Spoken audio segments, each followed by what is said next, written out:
বিয়ের আগে বউরে বলে দিবেন, শোনো বউ, আমি কিন্তু বড় তেড়া যুবক,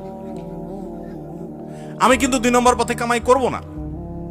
অতএব অন্য মানুষদের বউদের মতো সকাল বিকাল শাড়ি পাল্টাবা আর 3 পিস পাল্টাবা, মার্কেটে যায় কেনার পরে বলবা শুধু কার্ডের ঘষা দেন আর বিল দেওয়া হয়ে যাবে, এগুলো কিন্তু আমার দ্বারা হবে না। আমি কিন্তু হালাল খোর, আমি হারাম খোর না। বলা যাবে না ইনশাল্লাহ? হবু বউরে বলে দিতে পারবেন না? বেশিরভাগ ক্ষেত্রে দেখবেন ওই মেয়ে বলবে, আব্বু না, সমস্যা আছে ছেলের, কারণ তার দরকার কি? একটা চোর। তার দরকার একটা চোর, তার দরকার একটা ঘুষখোর, তার দরকার একটা দুর্নীতিবাজ, তার দরকার একটা টিন চোর, তার দরকার একটা গম চোর।